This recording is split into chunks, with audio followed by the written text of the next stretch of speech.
On vient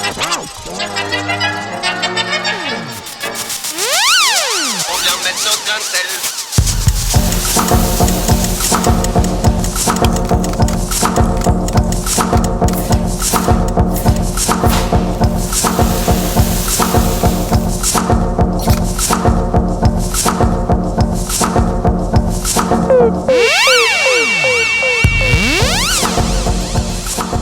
Bonjour à tous et à toutes, bienvenue dans Grain de Sel Télé, une émission produite par Traveldoc. Grain de Sel, c'est quoi? C'est une équipe de citoyens, de citoyennes engagés, motivés. On sillonne le littoral roussillonnais à bord de 2 voiliers pour vous parler de la mer et de l'environnement, pour vous faire rencontrer les acteurs et actrices qui travaillent à étudier cette mer Méditerranée qu'on aime tant et surtout à trouver des solutions aux défis de demain.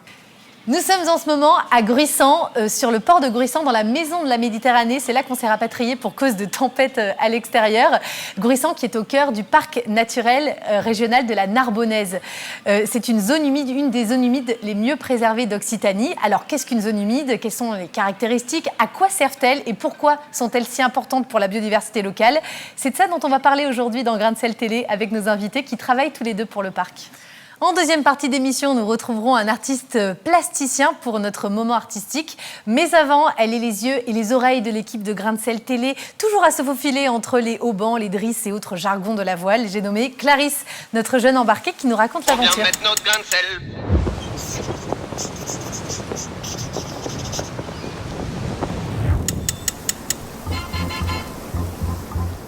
Heureuses qui, comme Pénélope, ont pris le large pour changer d'horizon.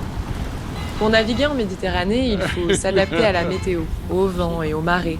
Eh bien, pour monter un plateau télé, c'est pareil. Une fois, nous avons attendu toute la journée parce qu'on ne savait pas si on allait pouvoir monter le plateau à cause du vent qui menaçait de se lever. Et la tempête à Gruissant. Annoncée depuis quelques jours, on espérait secrètement pouvoir passer entre les gouttes et entre les bourrasques. Ça tourne. Clap. Séquence entrée, prise 1. Finalement, on a pris la décision de se replier, bien au sec. Deux citoyens, non, pardon, excusez-moi. Nous sommes... Oh putain, pas du tout ce que j'ai répété, possesseur d'écrire le texte. C'est le genre d'anecdote qui vient souder une équipe. Et je me rends compte que c'est souvent en traversant l'adversité qu'on se rapproche. Finalement, Grain de Sel, c'est un peu comme une colo. On embarque en groupe. C'est cadeau. On vit les uns et les unes sur les autres. On se met mutuellement de la crème solaire. On se trouve des rituels, des blagues à répétition. Action numéro 2. On se lance des paris absurdes que l'on tient plus ou moins bien.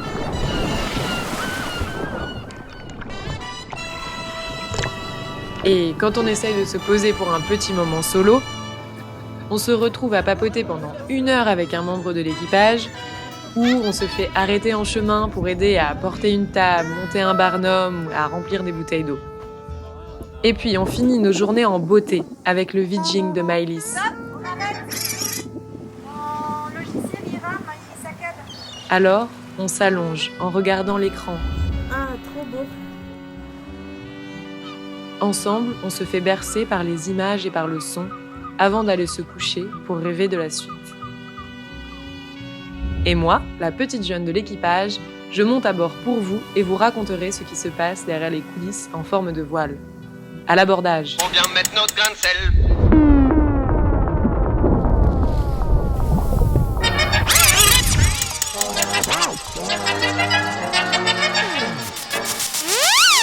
Entre la mer et le continent, il existe une multitude de milieux aquatiques, de zones humides, autant de zones tampons qui sont essentielles à la bonne santé de notre littoral. Et ces zones, ces milieux, on les a longtemps maltraités, notamment à cause de l'urbanisation massive.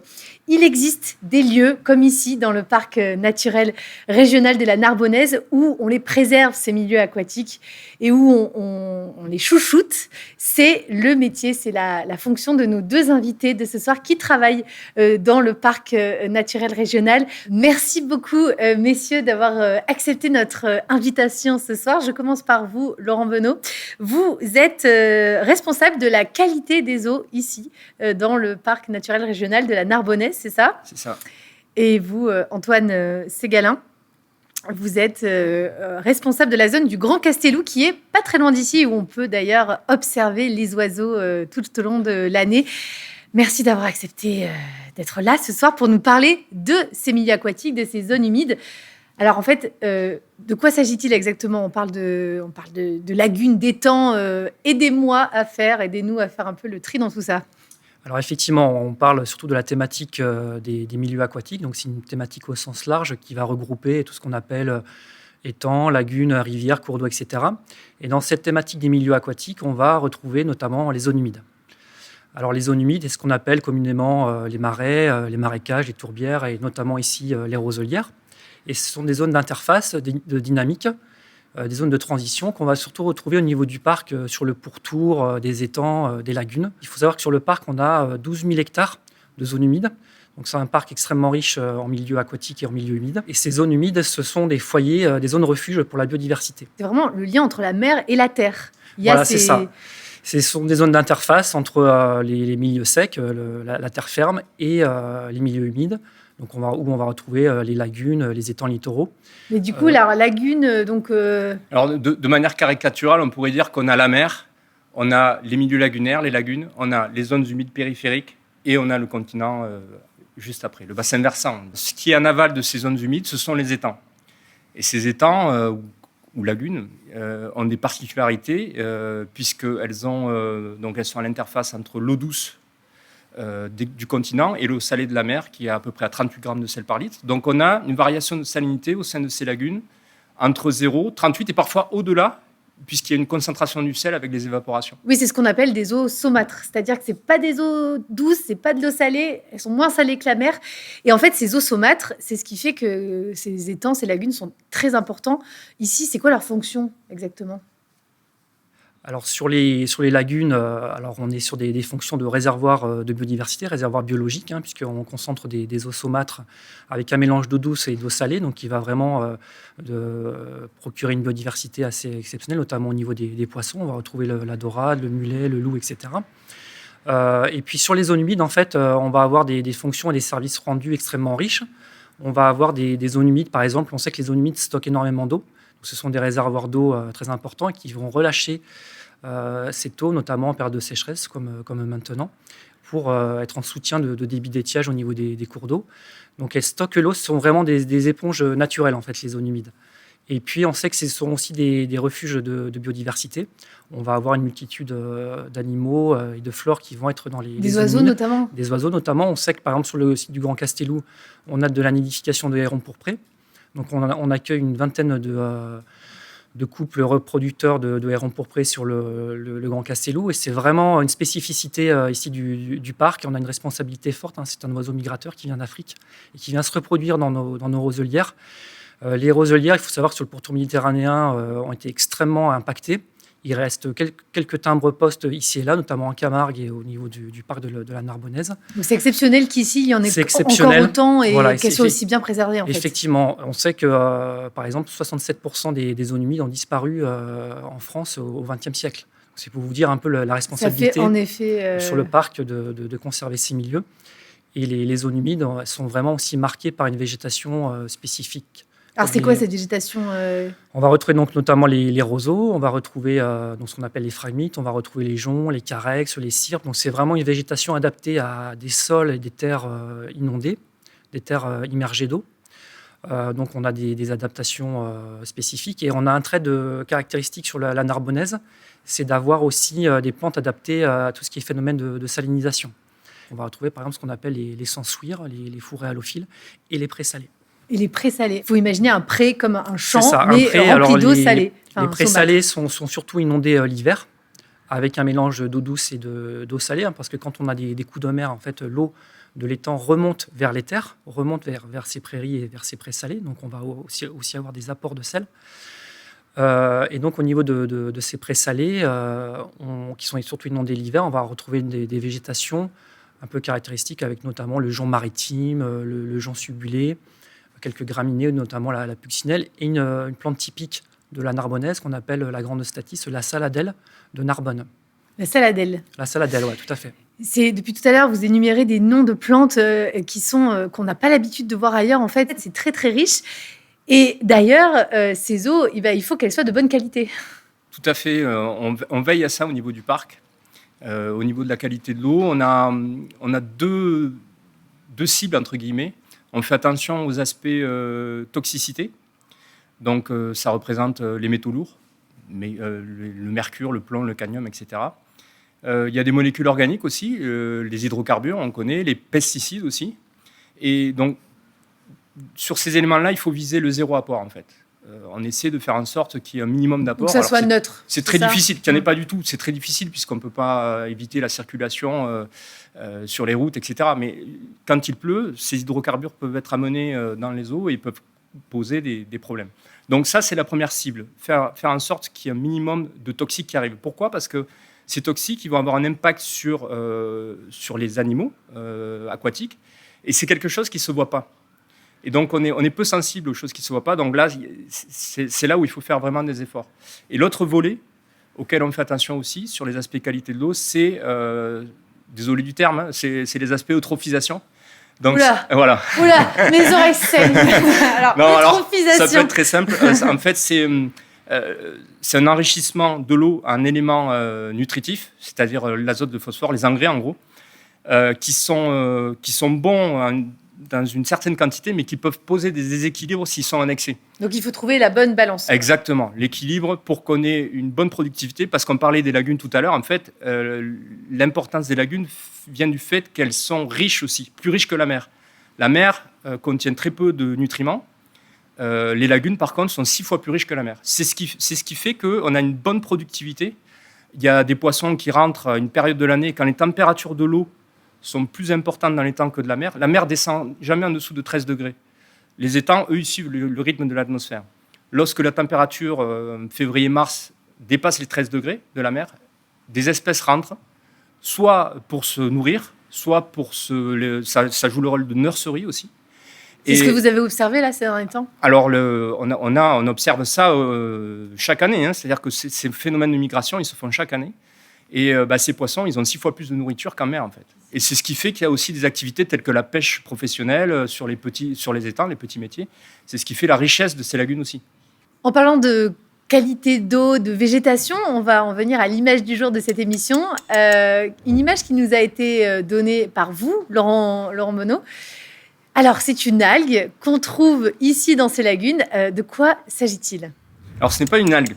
Ah, c'est pas une algue. Déjà, ça commence bien. C'est bien. C'est J'ai un bien herbier. préparé. C'est un herbier, l'herbier azostère. Et lorsqu'on peut observer ce type d'herbier dans les milieux lagunaires, c'est que l'étang est en très bonne santé. Donc c'est plutôt bien, c'est plutôt positif. C'est un signe Parce de que qualité quand on d'eau. voit des algues dans un endroit, on a plutôt tendance à se dire ah c'est sale. Non, c'est pas ça. sale. Alors du tout, c'est bien. les algues peuvent créer des déséquilibres, mais les herbiers en l'occurrence qui forment des prairies sous-marines, qui ont un système racinaire, eux sont signes de très bonne qualité. Par contre, si on a un excès de nutriments qui arrivent dans la lagune, on va avoir un développement d'algues cette fois, et Donc notamment les c'est algues pas- vertes qui vont recouvrir ces herbiers, qui vont les étouffer et qui vont finalement détruire la biodiversité qui est associée, c'est-à-dire les petits crustacés, les coquillages et les poissons qui se cachent dedans. Donc c'est en ça que c'est important de maintenir ce fameux équilibre entre un étang qui va être productif, mais il ne faut pas que les nutriments soient en excès, au risque de créer ce fameux déséquilibre. Donc à ne pas confondre les zostères, les herbiers qui sont bénéfiques et les algues qui sont signes d'un déséquilibre. Alors, certaines algues. Certaines algues, les algues vertes opportunistes. Il y a des algues rouges qui sont signes de bonne qualité d'eau aussi. D'accord. Qu'est-ce que concrètement, comment ça se passe, votre entente entre vos deux services ? En quoi vous vous complétez ? Qu'est-ce qui fait que vous aidez à préserver cet espace exceptionnel ? Alors, en tant que gestionnaire espace naturel, moi, je vais surtout intervenir sur une bonne préservation des milieux humides, des zones humides, notamment terrestres. Donc, ça va passer par des leviers de gestion, notamment, on va mettre en place des suivis biologiques, on va mettre en place des partenariats avec le monde agricole. Et avec Laurent, surtout, on va surtout travailler sur une fonction des zones humides qui est de pouvoir épurer en fait l'eau, donc améliorer la qualité de l'eau. Donc ça, c'est ça qui va m'intéresser en tant que gestionnaire d'espace naturel. Et vous, du coup, vous travaillez Complètement, sur... voilà, c'est ça. C'est-à-dire que, comme il dit, les zones humides sont l'interface entre le continent et la lagune. Donc, pourquoi pas essayer de viser ce rôle d'épuration de l'eau. Et c'est ce qu'on a fait alors en 2018 une première fois, et cette année, le rapport qu'on a rédigé est sorti le mois dernier. Donc, on a voulu savoir quel était le pouvoir épurateur de l'ensemble de ces zones humides. Et avec Antoine, on a choisi 3 types de zones humides, c'est-à-dire qu'il y a les roselières, hein, Les dont tu parlais roselières, tout à l'heure. voilà, tout à fait. On avait pris aussi en compte les prairies humides et les prés salés cette année. Alors, on avait repéré dans la bibliographie scientifique que les zones humides avaient un pouvoir d'épuration de l'eau. Et notamment, on avait des données sur les roselières. On avait des chiffres entre 40 et 60% d'abattement sur l'azote. Et on a Donc voulu... ça veut dire où ils enlèvent où l'azote est filtré. Ils abattent, c'est ça, Ils abattent. ils absorbent effectivement. Ils absorbent, ok. Ils digèrent cette matière-là. Et c'est ça de moins pour les milieux qui sont plus en aval. Donc on a voulu se rendre compte de quels étaient le pourcentage chez nous, sur notre territoire à nous. Concrètement, et on a notamment étudié le site du Grand Castelou pour faire un zoom sur les roselières, les prés salés et les prairies humides. Et on s'est rendu compte qu'il y avait énormément d'eau qui transite dans ces milieux. Et en fait, il y avait des micro-organismes qui étaient sur les racines, des bactéries, et qui notamment se nourrissaient de ces paramètres-là, l'azote et le phosphore. Et en fait, voilà, ils consomment ces polluants, ces pollutions. Et donc, il y a tout un écosystème dynamique qui fait que toutes les pollutions en fait, sont mangées, sont absorbées Par ces bactéries-là. par ces bactéries sur le site. Qui Mais sont, là où c'est intéressant, c'est que donc il y avait de la donnée sur les roselières, mais on n'avait pas de données sur les prés salés et sur les prairies humides. Et donc on a fait aussi, Niveau national. on a suivi ces éléments-là, et on s'est rendu compte qu'il y avait une épuration qui était très intéressante aussi, c'est-à-dire qu'on est à 60%, entre 60 et 80% d'épuration pour les roselières, on a 40% pour les prairies humides, et on a 90% sur les prés salés. Dans l'ensemble de la zone humide du Grand Castelou, il y a 70% d'épuration de l'azote. Il n'y a que 10% sur le phosphore, parce que c'est plus difficile d'abattre le phosphore, mais il y a quand même cette 70% d'épuration, ce qui est considérable. Et c'est parce qu'il faut préciser à celles et ceux qui ne seraient pas trop connaisseurs qu'un milieu très azoté, où il y a beaucoup d'azote, c'est pas forcément bien pour... ça ne permet pas le développement de poissons ou d'autres espèces, en fait. C'est les fameux déséquilibres dont on parlait tout à l'heure, avec les algues vertes qui étouffent un peu tout. S'il y en a trop, ça fait ça. On touche à la fin de cette émission. J'ai un peu envie de vous poser une question un peu plus personnelle. Qu'est-ce qui fait que vous êtes passionné pour ces milieux-là, qui sont souvent, on pourrait penser, un peu délaissés, parce qu'on parle des océans, on parle de la mer Méditerranée, des fonds marins. Les milieux, les zones humides, les milieux aquatiques qui font tampon, on les connaît très mal, en fait. Qu'est-ce qui vous anime ? Alors, cette passion sur les zones humides, moi en particulier, m'est venue du fait que ce sont les écosystèmes en fait les plus riches, les plus riches en biodiversité, notamment au niveau des papillons et des plantes. Moi, j'ai une passion à la base pour la botanique. J'avais commencé mes études aussi en faisant un BTS gestion et protection de la nature. Et voilà, de fil en aiguille, forcément, on s'intéresse à ces milieux parce que c'est vraiment les plus intéressants et les plus riches. Et vous, Laurent ? Alors moi, j'ai une formation de chimiste à la base, donc on est loin un peu de tout ça, mais quoique, puisque j'ai voulu me spécialiser dans l'environnement et la chimie de l'eau. Et j'ai souvent été sensible, j'ai toujours été sensible aux pollutions. Et j'ai voulu travailler sur ces aspects-là, quoi. Voilà. Antoine Ségalin, ces zones humides, comment est-ce qu'on peut les préserver ? Quels sont les leviers dont vous disposez ? Alors, il existe différents leviers pour préserver les zones humides, notamment par rapport à des menaces comme l'urbanisation galopante, l'artificialisation des sols ou la menace aussi des espèces invasives. Alors, il y a un des premiers leviers pour pouvoir préserver les zones humides, c'est notamment de pouvoir acheter des terres, acheter les terrains où les zones humides se situent. C'est notamment l'un des rôles forts du Conservatoire du littoral, établissement public qui a été créé en 1975, qui a une politique d'acquisition foncière extrêmement forte. Et dès qu'il y a des zones humides d'intérêt patrimonial sur des terrains, il achète les parcelles. Donc c'est encore possible qu'en Occitanie, par exemple, il y ait des nouvelles zones qui soient tout à fait. préservées. Chaque année, le Conservatoire du littoral achète des terrains, achète des terres pour préserver les zones humides. Dès qu'il y a des terrains qui se libèrent, qui ont un intérêt pour la biodiversité, pour les milieux humides, le Conservatoire du littoral intervient. Donc ça, c'est un levier fort de préservation. Nous, notre rôle au niveau du parc, c'est en tant que gestionnaire, notamment gestionnaire avec la ville de Narbonne sur le site du Castelou, c'est de pouvoir engager une gestion respectueuse de ces zones humides, notamment à travailler avec les éleveurs, les agriculteurs pour développer des pratiques respectueuses de l'environnement. Donc nous, on promeut par exemple le pâturage extensif, c'est-à-dire que le pâturage va permettre de maintenir ces milieux ouverts, de maintenir en bon état les zones humides.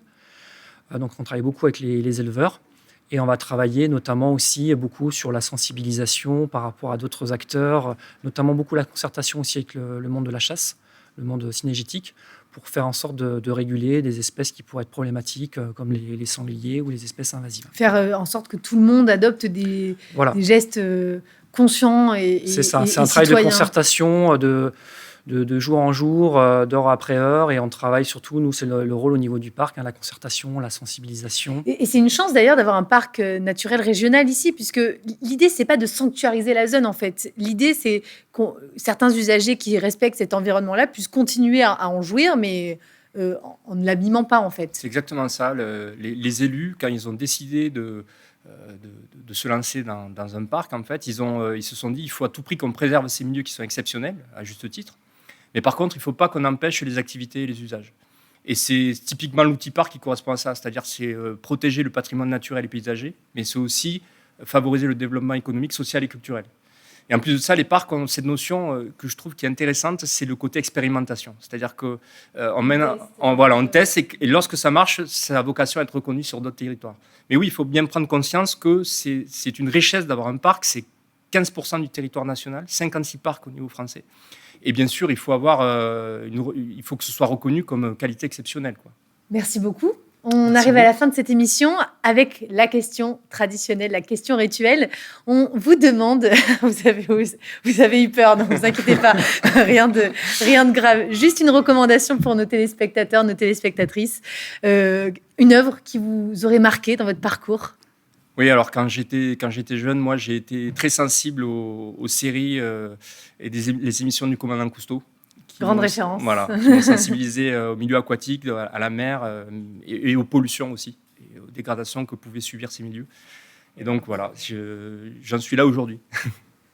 Et vous, Antoine Alors Ségala? moi, c'est plus des œuvres littéraires, notamment des auteurs comme François Terrasson, qui a beaucoup étudié le comportement de l'homme envers son milieu naturel, envers l'environnement, et qui a voulu décrypter justement des clés de compréhension pour comprendre pourquoi l'homme impactait en fait la nature. Donc ça, c'est un auteur, je trouvais très intéressant. Et puis également un botaniste de renom, Jean-Marie Pell, qui a écrit beaucoup d'ouvrages sur la flore, qui m'ont beaucoup plu. Merci beaucoup, messieurs, pour ces partages. Et je vous invite, vous, à aller voir vraiment cette zone du Grand Castellou qui est absolument extraordinaire. Tout de suite, on va retrouver le reportage de nos équipes de Grain de Sel Télé, puisque à chaque émission, son reportage. On vient mettre notre grain de sel.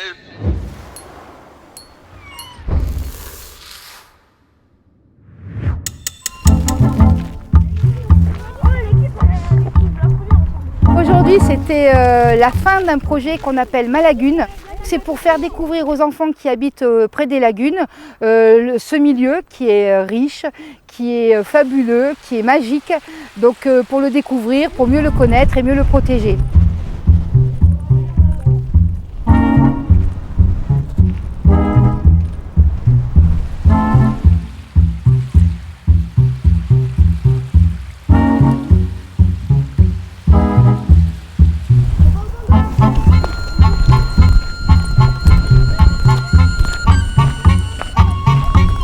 La séance numéro 6, la dernière, là, se clôturait par un jeu de piste sur l'étang de Gruissant. Les enfants, en général, sont très réceptifs.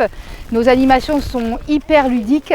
Donc, on réfléchit à amener des jeux, des outils pédagogiques pour faire connaître le milieu des lagunes. Je suis une sterne naine, mais quel nom, autre nom? Sterne ou esterne ou hirondelle de mer? Et là, il faut regarder la photo. Bah oui, c'est plutôt une hirondelle de mer, ça. On est une quinzaine d'associations sur le territoire de la Narbonnaise à faire les animations, la sensibilisation pour les scolaires qui habitent sur le parc et le grand public. Et de ce côté, qu'est-ce que vous avez vu? Le héron cendré, super, ouais, qui s'est un peu planqué parce qu'il y a des gens qui sont passés. Ça permet d'avoir des projets très riches et diversifiés sur les approches, aussi bien sur les approches naturalistes, scientifiques, ludiques et aussi artistiques.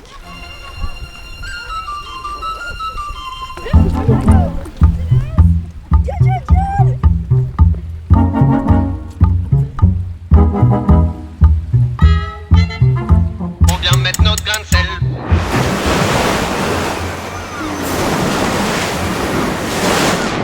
Ces œuvres sont visibles dans 20 sites du parc naturel régional de la Narbonnaise. Patrick Chaper-Gojal est avec nous ce soir. Bonsoir. Vous êtes un artiste basé pas très loin d'ici puisque vous avez un atelier à la Franquille, à Fitou aussi. mais vous rayonnez un peu dans le monde entier, vous exposez un peu partout, vous avez même un atelier à Shanghai. C'est loin tout ça. Là, je ne suis pas allé depuis quelques temps. Oui, ça fait peut-être avec cette année un peu particulière. Patrick Chaper-Gojal, vous êtes un peu un archéologue des arts plastiques. C'est comme ça que vous vous définissez? Gamin, je m'intéressais à beaucoup de choses. J'étais un enfant solitaire et je collectionnais beaucoup et l'archéologie faisait partie de mes passions. Et il se trouve que dans les pratiques d'art que j'ai développées se croise ce type d'activité. À savoir que je vais m'intéresser à la trace de l'homme sur la nature, à travers ce qu'il laisse, ce qu'il jette, ce qu'il abandonne, ce qu'il perd. J'ai fait tout un travail qui est très lié au travail des cartes marines, où je réalisais des petites sculptures avec des petites choses que je glanais sur le sol, sur les parkings. Si vous regardez par terre, il y a des petits bouts de plastique, des petites choses qui ont été écrasées, qui sont tombées, qu'on a abandonnées, qu'on a jetées, qu'on a perdues. Après, comme un archéologue, je vais sur un chantier de la SNCF, je vais sur un chantier de construction, sur un chantier naval, et à chaque fois, je vais pouvoir récupérer des choses nouvelles et différentes. Donc, je vais les stocker, je les collectionne en quelque sorte, je vais taper dans ces stocks pour créer des choses. Et oui, vous avez une œuvre qui est très constitué de matériaux de récupération comme ça. Oui, alors c'est pas forcément une important. règle, puisque je fais des sculptures en métal découpé, c'est des plaques de 5 cm d'épaisseur que j'achète chez ArcelorMittal, ou les œuvres en inox, mais j'ai quand même beaucoup d'intérêt pour ce qu'on peut appeler la récupération, ce que j'appelle le surcyclage. Le surcyclage étant cette façon de travailler qui permet de prolonger la vie des objets, puisque le recyclage, en fait, on va prendre du plastique, on va faire des granulés, puis on va en refaire quelque chose. Là, sur recyclage, on garde l'objet. Les œuvres que vous êtes venus nous présenter ce soir, donc en fait, ce sont des œuvres à base de ces cartes marines-là. Alors, racontez-moi un peu, expliquez-nous. En fait, je fais un travail qui est protéiforme. C'est-à-dire, je travaille des tas de matériaux, des tas de choses différentes. Oui, parce qu'on peut voir là que c'est en relief. C'est vraiment une typologie du travail qui est... j'ai fait beaucoup de choses différentes. Des amis m'offrent à Noël un livre, l'Atlas des îles abandonnées, qui est un livre magnifique avec une histoire, une île, que je dévore. Et une fois que je finis ce bouquin, je passe dans l'atelier et je tombe sur un petit livret de courant de Hollande en Allemagne. Et je me jette dessus, et là, je découpe les pages, je commence à faire mes petits montages et tout. Je me dis, c'est génial, là, j'ai beaucoup de plaisir à faire ça, je sens qu'il y a plein de choses à faire autour. Et donc, ça a été le début d'une grande aventure, puisque j'ai fait beaucoup de choses. J'ai notamment fait une grande exposition au musée de Saint-Cyprien sur le thème des cartes marines, avec certes des formats carrés ou rectangulaires un peu traditionnels, mais aussi beaucoup de pièces circulaires, des pièces avec genre un kayak taillé en rondelles, assemblé avec à l'intérieur des mousses sur lesquelles il y a des cartes marines. J'avais pris aussi une grosse bouée taillée en deux qui s'ouvrait comme un kiwi, on découvrait l'intérieur avec des cartes marines. Oui, vous en avez fait plus d'une centaine, plus de 200, vous m'avez depuis... Oui, j'en ai beaucoup réalisé. Là, j'en ai besoin pour une grande exposition qui aura lieu en 2023, c'est ça, ouais. Si tout va bien, qui sera une exposition à l'échelle de l'Occitanie, dans 20-25 sites différents. Qu'est-ce qu'elles racontent, ces cartes, pour vous? La carte, ça fait toujours rêver. Je veux dire, la carte, c'est le voyage, c'est l'aventure, c'est quand on va dans l'histoire, c'est ce qui a guidé les premiers navigateurs avec les portulans. En plus, c'était secret, c'était quelque chose qu'ils gardaient précieusement, puisque ça dévoilait des routes pour aller trouver des richesses. Donc, c'est chargé de plein de choses. C'est la carte au trésor. Et en même temps, il y a une espèce de paradoxe, c'est-à-dire que la carte, elle va aider le navigateur ou le voyageur à se repérer, à se diriger, savoir où il est, savoir où il va, savoir d'où il vient, alors que celle-ci nous amène juste à nous perdre.